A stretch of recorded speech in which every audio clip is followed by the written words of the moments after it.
Good. Computer. Circle, cinema, cyclone.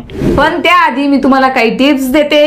ते म्हणजे जर तुम्हाला तुमच्या मुलांना रीडिंग शिकवायचं असेल तर पहिली त्याचसोबत आपण व्हिडिओमध्ये डिस्कस सुद्धा करणार आहोत की रीडिंगसाठी अजून तुम्ही काय काय स्टेप्स, काय काय प्रॅक्टिस तुमच्या मुलांना देऊ शकतात म्हणजे तुमची मुलं इझिली रीड करायला शिकतील. रीडिंग खूप सारे व्हिडिओज मी रीडिंग वरती घेऊन आली आहे. रीडिंग का इम्पॉर्टंट आहे, कारण मुलं जर वाचायला शिकले नाहीत तर वाचतील तेव्हाच ते समजतील. कुठलंही त्यांचं चॅप्टर असू द्या, क्वेश्चन असू द्या, वाचूनच मुलं समजतात. म्हणून मुलांना वाचन येणं, फर्स्ट पासून वाचन येणं, त्यांच्या लेवल प्रमाणे त्यांना वाचता येणं हे खूप गरजेचं आहे. म्हणून या आधीच मी फोनिक साऊंड, साईट वर्ड्स, ब्लेंडिंग्स खूप सारे व्हिडिओज मी बनवले आहेत. ते तुम्ही नसेल बघितले तर नक्की जाऊन बघा. त्या सगळ्या रीडिंग रिलेटेड व्हिडिओची लिंक खाली डिस्क्रिप्शन बॉक्स मध्ये दिलेली आहे. तर आजच्या व्हिडिओमध्ये असं नवीन काय आहे, कारण आपली जी मुलं आहेत ती फोनिक साऊंड तर शिकतात, मग नंतर ते हळूहळू रीडिंग करायला शिकतात.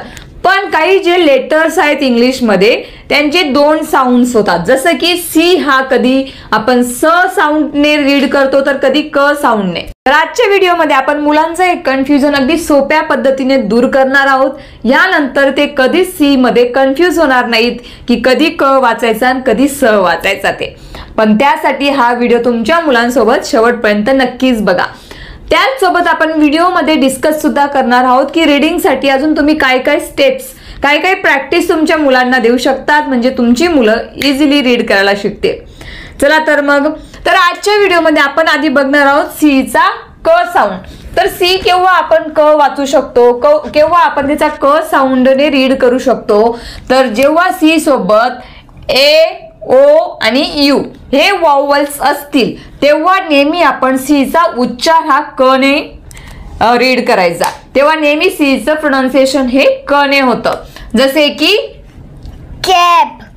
याला रीड कसं करशील तू फोनिक साऊंड प्रमाणे? कॅब. जर तुमच्या मुलांना तुम्ही अजून प्रॅक्टिस देत असणार रीडिंगची, फोनिक साऊंड त्यांचे अजून क्लिअर नसतील झाले तर नेहमी तुम्हाला त्यांना याचप्रमाणे रीड करायचंय की क ॲब cab, cat, cat, coat, coat, cot, cutter, cutter, cutter, cutter, cube, cube, cube, car, car, cow, cut, cut, cunning, cunning, camel, camel, camel. Good. Computer. Copper, copper, clock, clock. तर याप्रमाणे त्यांना रीडिंगची प्रॅक्टिस द्यायची आहे. जर त्यांना फोनिक साऊंड क्लिअर झाले असतील तर डायरेक्ट सुद्धा रीड करू शकतात. Computer, copper, clock. तर बघा प्रत्येक वर्ड मध्ये तुम्ही बघू शकतात ए, ओ, यू हे वॉवल्स आलेले आहेत म्हणून सीचा आपण उच्चार करतोय क. आता वडणार आहोत आपण सीचा उच्चार कधी स होतो ते. पण त्याआधी मी तुम्हाला काही टिप्स देते. ते म्हणजे जर तुम्हाला तुमच्या मुलांना रीडिंग शिकवायचं असेल तर पहिली स्टेप म्हणजे त्यांना फोनिक साऊंड इंट्रोड्यूस करणं. त्यांना ABCD नाही तर तुम्हाला त्यांना ॲ, ब, सीचा साऊंड क, डीचा साऊंड ड, ईचा साऊंड अ किंवा ॲ. तर हे साऊंड त्यांना तुम्हाला पहिले इंट्रोड्यूस करायचे आहेत. त्याच्यानंतर 3 letter word, 4 letter words, blendings, sight words हे तुम्हाला स्टेप बाय स्टेप मुलांना शिकवत जायचंय. सो आणि हो, जेवढं तुम्ही मुलांना वाचण्याची प्रॅक्टिस देणार तेवढं ते वाचनामध्ये फ्लुएंट होणार. आपण जर आपल्या मुलांना जसं वातावरण क्रिएट केलं तसे ते घडत असतात.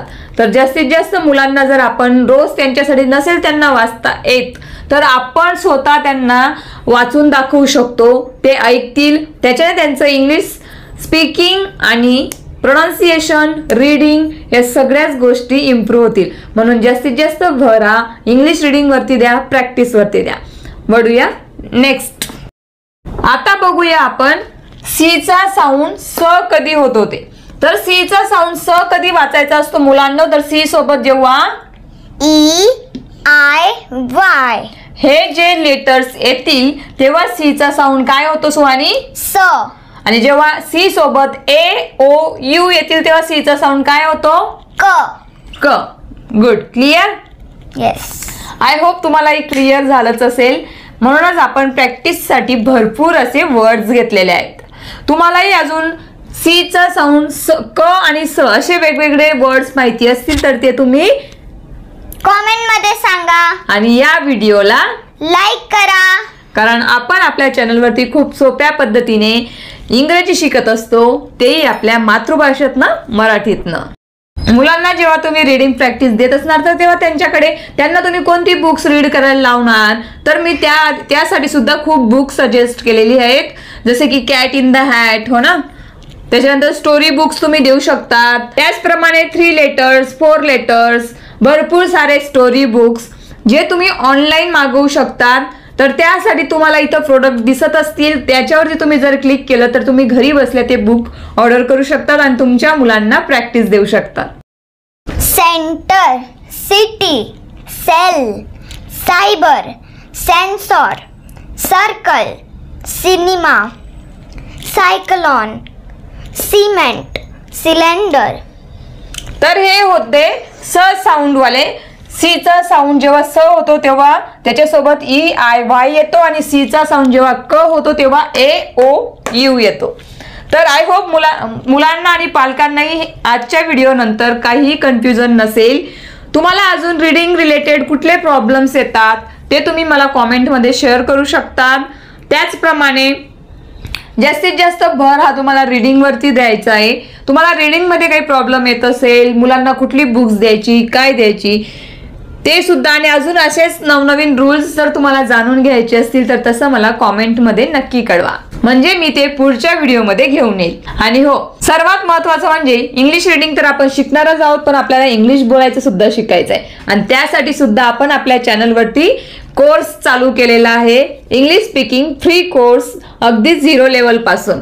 तर त्याचे सुद्धा 5 दिवस अपलोड झालेले आहेत. आता डे 6 लवकरच येणार आहे. जर तुम्ही ते व्हिडिओ नसतील बघितले तर नक्की जाऊन बघून घ्या. आणि जर चॅनलवरती नवीन असणार तर चॅनलला लाईक करून द्या. चॅनलला सबस्क्राईब करा. थँक्यू.